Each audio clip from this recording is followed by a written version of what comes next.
This is our other daughter, Maya. She just cleans houses for a living. We've pretty much given up on her." My mother smirked, raising her champagne glass in front of 30 elite guests at my sister's engagement dinner. My father chuckled, nodding in agreement while my sister gave me a pitying look. They expected me to shrink into the background like I always had. But the room didn't laugh. The groom's mother, the most powerful billionaire real estate developer in the state, dropped her silver fork onto her plate with a sharp clatter.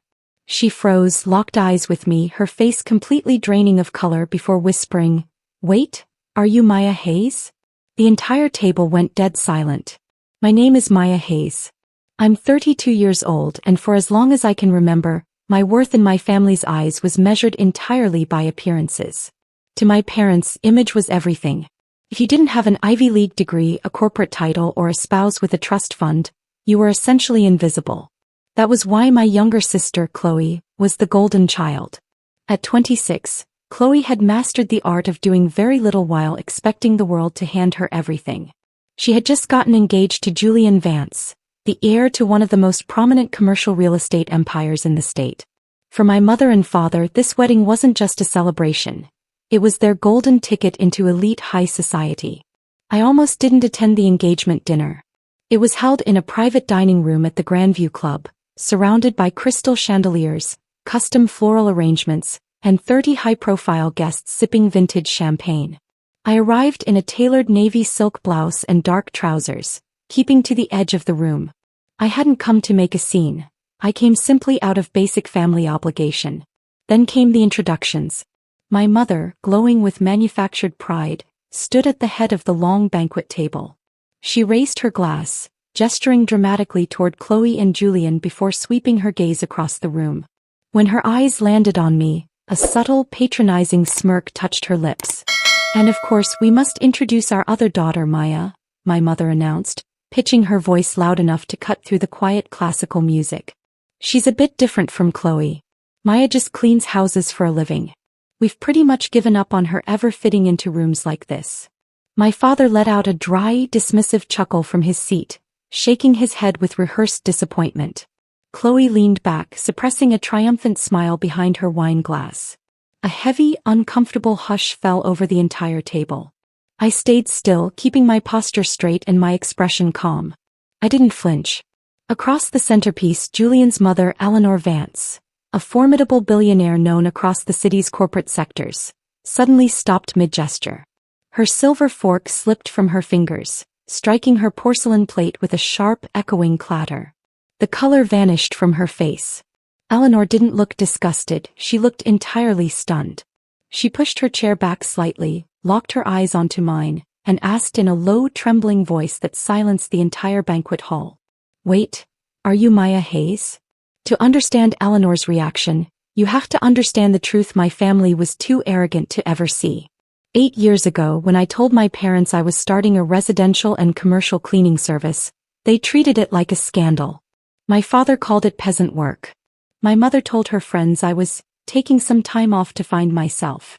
When I refused to quit and work an unpaid corporate internship through one of my father's golf buddies, they officially cut me off.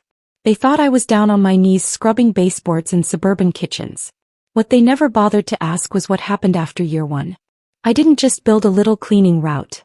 I built an infrastructure. I realized early on that commercial developments and high-end luxury high-rises had massive operational failures in specialized facility management, post-construction turnover, and industrial-grade environmental restoration. I reinvested every single dollar, brought on certified engineering consultants, and scaled operations aggressively. By year 4, my company Vanguard Facility Solutions had pivoted into high-scale luxury infrastructure and private commercial management. By year 6, we were managing over 40 prime residential towers and commercial headquarters across 3 metropolitan hubs. Today, I oversee nearly 300 full-time employees and manage millions in annual recurring contracts. I never told my parents. Why would I? In their world, if they knew you had money, they only used it to finance their own delusions. The few times my father reached out over the last 3 years, it was always the same routine. Asking for short-term loans, to cover Chloe's designer shopping sprees, or to fund her luxury lifestyle while she looked for a wealthy husband. I kept my private life completely separated from their toxic drama. And Eleanor Vance? I knew exactly who she was. 6 months ago, Eleanor's flagship development, a 40-story ultra-luxury high-rise downtown, faced catastrophic structural contamination during final inspections. 2 national contractors failed to resolve the issue, threatening the project with bankruptcy and massive city fines. My team stepped in. Vanguard rebuilt their operational protocols, passed city inspections ahead of schedule, and saved Eleanor's firm an estimated $40 million. We had signed a $12 million master exclusive service contract just 2 weeks ago. Eleanor had dealt directly with my corporate office, but this was the first time we were standing in the same room. Yes, Eleanor, I said evenly, holding her gaze with steady confidence. I'm Maya Hayes. The entire room seemed to hold its breath. My mother let out a sharp, nervous laugh, clutching her wine glass with whitening knuckles. Eleanor, darling, please don't mind her. Maya just has a vivid imagination. Like I said, she's just in basic housekeeping services. We really shouldn't bore our esteemed guests with. Be quiet, Patricia, Eleanor snapped, her voice cutting through the dining room like a cold blade. My mother's mouth snapped shut instantly, her cheeks flushing a deep, mottled red. Eleanor stood up slowly, smoothing the front of her tailored designer dress. She didn't look at my parents, nor did she look at Chloe. Her full attention remained locked squarely on me. Walking around the perimeter of the banquet table, she extended a hand with genuine reverence. I have spent the last 6 months trying to arrange a private dinner with you, Ms. Hayes, Eleanor said clearly, loud enough for every high-profile guest to hear. Your executive team said you preferred to stay out of the public spotlight. I had no idea you were connected to this family. Beside Eleanor, her son Julian placed his glass down and shook his head, looking between me and my stunned parents. Wait, Vanguard Facility Solutions? The Maya Hayes. Mom, you told me Vanguard CO practically salvaged the entire Harborview Tower development when the city threatened to shut it down. She didn't just salvage it, Julian, Eleanor declared, looking back at the shocked faces around the table. Maya's firm saved our entire commercial portfolio $40 million in regulatory penalties. She is the founder and chief executive officer of the fastest-growing industrial infrastructure and facility firm in the region. We just signed an 8-figure exclusive vendor contract with her company 2 weeks ago. A sudden choke broke the silence. My father had swallowed his drink wrong and was coughing frantically into a cloth napkin. Chloe's triumphant smirk had completely evaporated, replaced by wide, terrified eyes. She looked frantically between Julian and me, realizing the pedestal she had been sitting on was crumbling in real time. My mother looked as though she had been slapped across the face, the color completely drained from her skin. Founder, my mother stammered, her voice shaking violently. An 8-figure contract? She runs an empire, Eleanor said bluntly, turning a cold glare onto my mother. And you just introduced one of the sharpest executives in this state as someone you gave up on? For several long seconds you could have heard a pin drop. My father cleared his throat, forcing an awkward, trembling laugh as he stood up, smoothing his jacket. Well now, Eleanor, my father stammered, raising his hands in a placating gesture. You know how family banter goes. It was just a little inside joke. We've always known Maya had extraordinary grit. We pushed her hard because we knew she had greatness in her. We're tremendously proud of her accomplishments. Tremendously proud? I repeated, my voice calm, level, and entirely devoid of warmth. The room shifted toward me. My father shot me a panicked, warning glare, silently begging me to play along. I didn't. Is that why you cut me off 8 years ago when I needed a $10,000 equipment loan? I asked, looking directly at my father. Is that why Mom told our extended family I was a failure who brought shame to our name? Or why Chloe spent the last 3 years texting me only to ask if I could lend her money to pay off her luxury credit cards? Chloe looked down at her lap, her face burning with deep humiliation. Maya, please not here, my mother hissed under her breath, glancing nervously at the high-profile guests who were now watching the unfolding disaster with sheer fascination. This is your sister's special evening. Don't ruin this for the family. You ruined this family the day you decided love was conditional on status, I replied quietly. And by the way, Dad, that second mortgage on your suburban home that magically disappeared 18 months ago? The one you told your country club friends you paid off through smart investments? It wasn't a miracle. I quietly bought out that private lien through my holding company so you wouldn't lose your house to foreclosure. You've been living under my roof without even knowing it. My father sank back into his chair looking physically ill. Eleanor turned slowly toward my parents, her expression hardening into pure frost.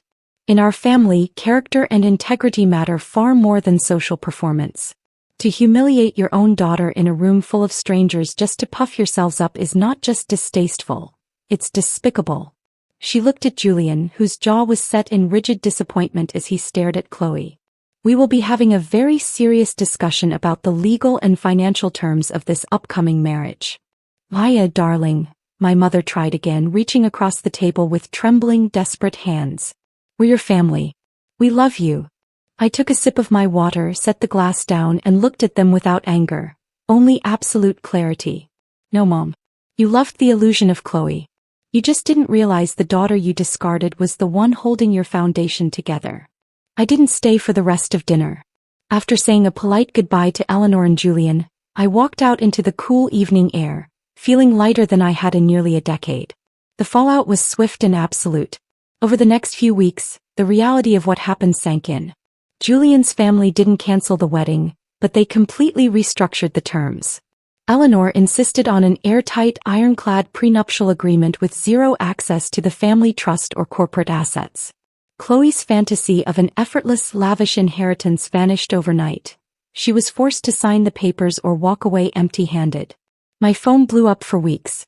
My mother left tearful voicemails, begging me to come over for family dinners and let bygones be bygones.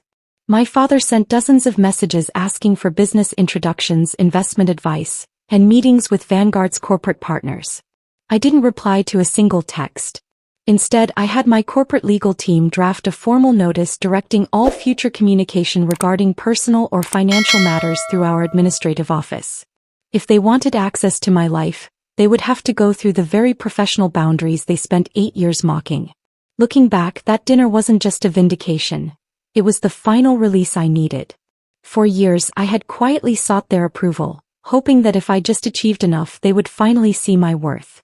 But sitting in that private dining room watching them grovel the second status and money entered the picture, I realized that true value is never determined by people who only respect you when you're on top.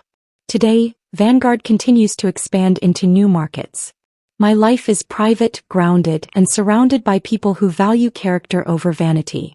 Sometimes the best revenge isn't making a scene or screaming at those who doubted you. It's simply building your empire in silence, letting the truth do the talking, and watching the people who once looked down on you realize you were the foundation all along.